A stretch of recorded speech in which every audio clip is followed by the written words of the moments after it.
शिव शम्भो स्वयं ओ शम्भो शिव शम्भो स्वयं ओ शम्भो शिव शम्भो स्वयं ओ शम्भो शिव शम्भो स्वयं ओ शम्भो शिव शम्भो स्वयं శివ నీకు ఇదేం పిచ్చయ్యా? మార్గశీర్ష మాసం అంటేనే ఊహూయని వడక లోకముర్వీనాథ అని లోకం అంతా ఉనికిపోతుంటుంది. అంత ఉనికిపోయే సమయంలో తెల్లవారుదామున 3:30-4 మధ్యలో ఎవడైనా నెత్తి మీద నీ కడవల నీళ్లు పోసుకుంటాడా? ఎందుకని చన్నీళ్లు పోసుకుంటావు అంటే ఒక చమత్కారంగా ఒక గడుసు కవి దానికి ఒక పెద్ద అర్థం చెప్పాడు. ఎందుకలా ఆయన ఆర్ద్రాభిషేకం చేసుకుంటాడు అన్నదానికి.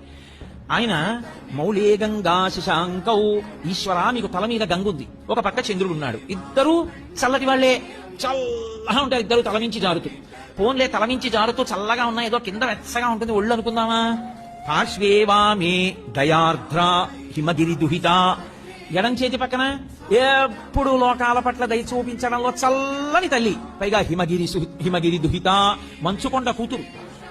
ఆవిడ అసలే మంచుకొండ కూతురు, పైగా దయ కలిగిన తల్లి, ఎంత చల్లగా ఉంటుంది. ఆవిడేమో ఎడం భాగంలో ఉంటుంది. ఇది చాలదన్నట్టు కరచరణ తలే శీతలాంగా భుజంగా, కాళ్ళకి చేతులకి జివ్వమనేటంత చల్లగా ఉండే పావులు చుట్టుకుని ఉంటాయి. ఇంకా ఈశ్వర ఇది చాలదు మీకు, చందనం సర్వగాత్రే, ఒళ్ళంతా చల్లటి చందనం పూసుకుంటావు, ఎంత చలి. ఇది చాలలేదు నీకు, ఇది చాలలేదని మళ్ళీ మార్గశీర్ష మాసం ఆర్ధ నక్షత్రంలో నీకు ఇన్ని కడవలతో తెల్లవారుదామని అభిషేకమా? ఇద్దుటే మహానుభావ, నీకు చలి ఇట్లా. శీతం ప్రభూతం, ప్రభూతం అంటే చాలా ఎక్కువ, విపరీతమైన చలి కదూ.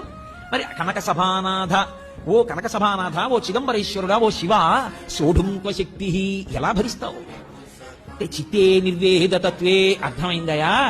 ఎప్పుడు కోరికలతో ఏడుస్తూ అలమటించిపోతూ ఎప్పుడు దుఃఖంతో ఉండి వేడిగా ఉండే నా హృదయంలో ఉన్న నీకు ఇంత చల్లటివన్నీ పెట్టినా తాపం పోవట్లేదు.